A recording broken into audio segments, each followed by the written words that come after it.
বিসমিল্লাহির রহমানির রহিম।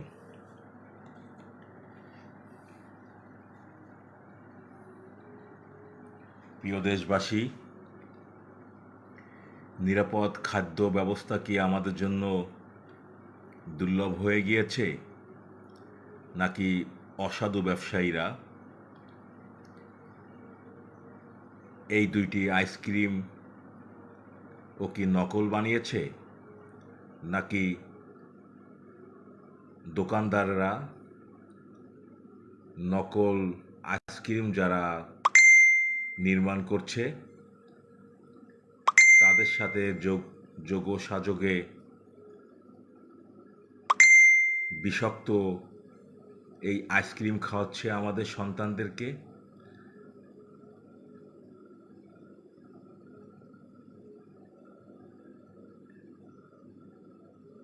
11 মার্চ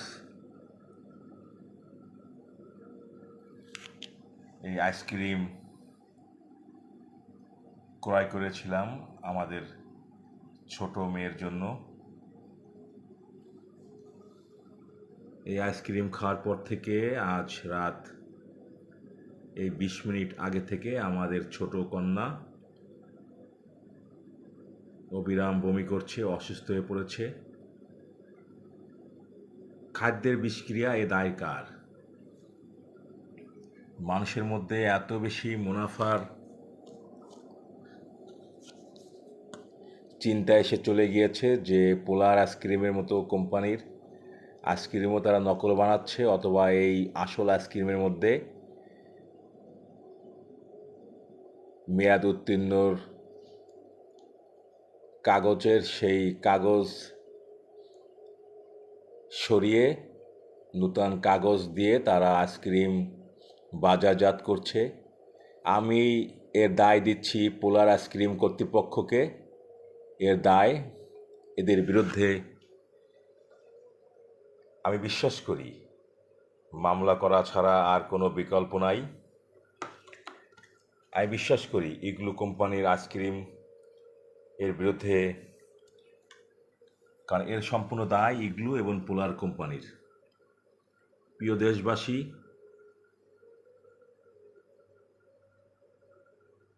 হয় এই কোম্পানির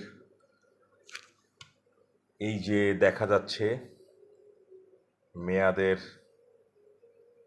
মেয়াদ উৎপাদন এবং মেয়াদ স্পষ্ট করে দেখা যাচ্ছে না, এর মধ্যেও শুভঙ্করে ফাঁকি আছে।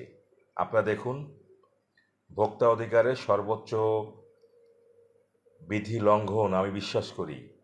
এমনভাবে তারা এগুলোর কোম্পানি তাদের উৎপাদন এবং মেয়াদের যে তারিখ দিয়েছে এটি আসলে স্পষ্ট না। এই বিষয়ের জন্য এদের বিরুদ্ধে মামলা করতে হবে। বিষক্রিয়ায় আমাদের সন্তানরা কেন অসুস্থ হয়ে পড়বে, আমাদের সন্তানরা কেন মৃত্যুর মুখে পতিত হবে? আমার পাশে বসে আমার ছোট কন্যা, আমাদের ছোট মেয়ে বলছে, বাবা পেটে ব্যথা করছে। এর কিছুক্ষণ পর আমার সামনেই আমাদের মেয়ে কিছুক্ষণ থেমে থেমে বমি করছে। পোলার এবং ইগলু কোম্পানি, এদেরকে এখন বয়কট করা উচিত। এদের বিরুদ্ধে নিয়মিত মামলা দায়ের করতে হবে সিআরপিসির দণ্ডবিধি এবং ভোক্তা অধিকার আইনে, এবং শিশু খাদ্যে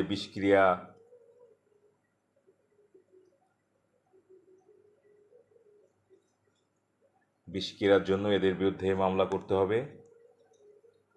রাষ্ট্র জাতিসত্তা এমন একটি জায়গায় তারা নিয়ে গিয়েছে যেখান থেকে আসলে এদের বিরুদ্ধে যদি কোনো ব্যবস্থা গ্রহণ না করা হয়, আমরা আমাদের পরবর্তী এবং এই প্রজন্মের আমাদের সন্তানদের কাছে আমরা দায়বদ্ধ থাকব। রাষ্ট্র এমন একটি জায়গায় নিয়ে গিয়েছে, এদের বিরুদ্ধে যখন আমরা অভিযোগ করব, আদালতে মামলা করব, তখন এই দেশেরই টাকার জন্য কিছু আইনজীবী এদের পক্ষে মামলা পরিচালিত করবে রাষ্ট্র জাতিসত্তার জন্য তারপরও আমাদেরকে এদের বিরুদ্ধে আসলে এখনই সময় মামলা করার। সর্বপ্রথম সামাজিক যোগাযোগ মাধ্যমে ফেসবুকে আমি লাইভ করেছি, আমি এমডি আল মাসুম খান লাইভ করেছি। পরবর্তীতে এদের বিরুদ্ধে আমাদের আইনজীবীর মাধ্যমে তাদের সাথে আলোচনা করে আগামী রবিবার তাদের বিরুদ্ধে আইনজীবীর মাধ্যমে উকিল নোটিশ পাঠানো হবে। ইগলু এবং পোলার কোম্পানি এখন বিষক্রিয়ায় আক্রান্ত করছে আমাদের সন্তানদেরকে। এর বিরুদ্ধে যদি আমরা সোচ্চার না হই, প্রতিবাদ না করি, তাহলে রাষ্ট্র জাতিসত্তার কাছে, আগামী প্রজন্মের কাছে, বর্তমান প্রজন্মের কাছে আমরা দায়ী থাকব। ভালো থাকবেন, সুস্থ থাকবেন, আমার কন্যার জন্য দোয়া করবেন। আসসালামু আলাইকুম।